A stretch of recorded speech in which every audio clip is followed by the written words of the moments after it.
नमस्कार फ्रेंड्स, स्वागत है आपका आपके चैनल शैडो ऑफ क्राइम्स के एक नए एपिसोड में। दोस्तों, दुनिया में कई सारी रहस्यमयी घटनाएं घटी हैं जो आज तक लोगों के लिए रहस्य हैं। वैज्ञानिकों ने इन रहस्यों को सुलझाने की बहुत कोशिश की, लेकिन उनको भी सफलता नहीं मिली। इन रहस्यमयी घटनाओं से जुड़ी कई कहानियां लोगों के बीच प्रचलित हैं। वैज्ञानिक भले ही इन रहस्यों से पर्दा नहीं उठा पाए हों, लेकिन ये घटनाएं हमेशा लोगों के लिए कौतूहल का विषय बनी रहती हैं। इन रहस्यमयी घटनाओं में साल 1911 में घटी एक घटना भी शामिल है। साल 1911 में एक ट्रेन सुरंग में प्रवेश करते ही रहस्यमयी तरीके से गायब हो गई। इस ट्रेन में 106 लोग सवार थे।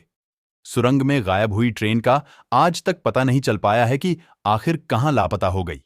इस रहस्यमयी घटना से अभी तक पर्दा नहीं उठाया जा सका है। आइए जानते हैं इस रहस्यमयी घटना से जुड़े रोचक तथ्य।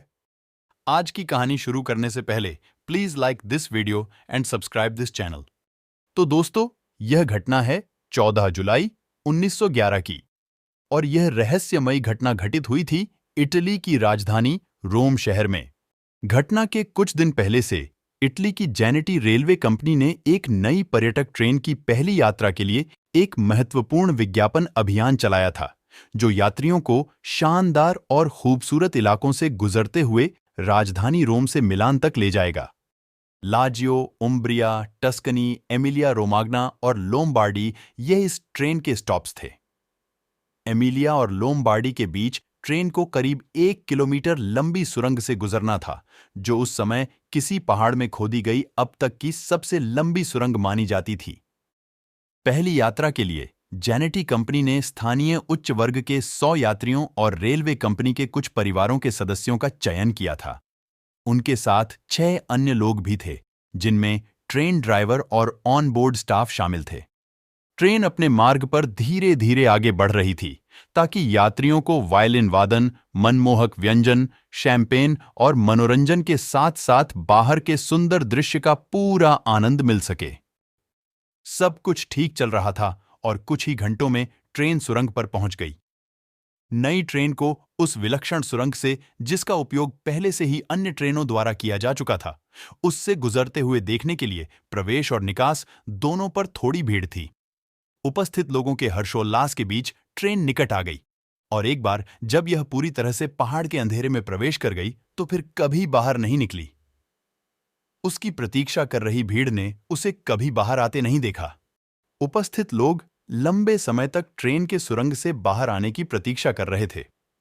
थोड़ी देर बाद मौके पर पुलिस को भी बुलाया गया। लोगों ने किसी प्रकार की खराबी के बारे में सोचकर निरीक्षण के लिए सुरंग में प्रवेश किया, लेकिन उस सुरंग के अंधेरे में उन्हें 2 यात्रियों के अलावा कुछ भी नहीं मिला। ट्रेन का कोई निशान नहीं था और किसी दुर्घटना का भी कोई निशान नहीं था। उन दोनों को होश आने में कुछ दिन लग गए और उनमें से एक ने एक अजीब कहानी सुनाई। उसने बताया कि सुरंग के प्रवेश द्वार से कुछ ही पहले उसने एक अजीब सी आवाज सुनी। सुरंग के अंदर एक अजीब सा सफेद कोहरा छाया हुआ था, जो ट्रेन के चारों ओर घूमता हुआ प्रतीत हो रहा था, और ट्रेन उसके अंदर समा गई थी। खुद को बचाने में सक्षम होने के बावजूद यह एक भयानक अनुभव था। ट्रेन के सुरंग में प्रवेश करने से ठीक पहले वह ट्रेन से कूद गया, और उसके बाद जो कुछ हुआ उसके बारे में उसे और कुछ याद नहीं। अन्य दुर्घटनाओं के डर से रेलवे के उस हिस्से को बंद कर दिया गया।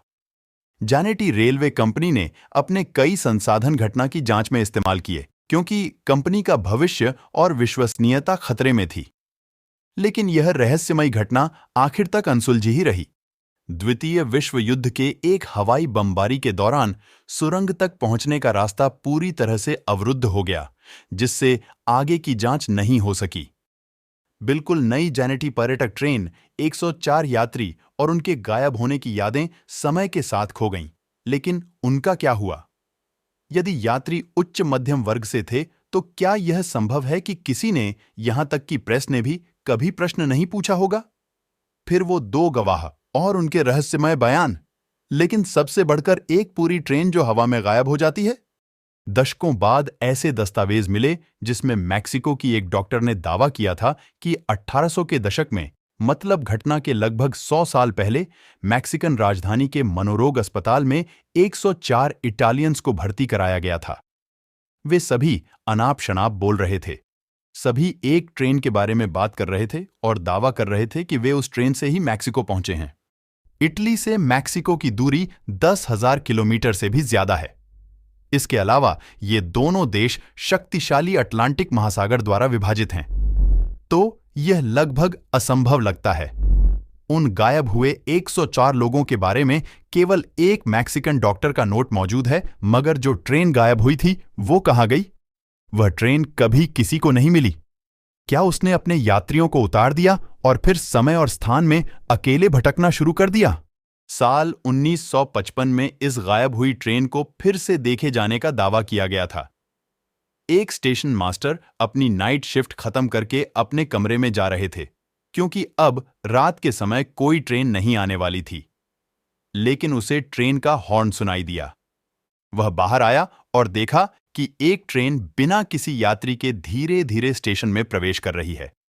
लेकिन वह ट्रैक पर यात्रा करने के बजाय ट्रैक के बगल में दौड़ रही थी।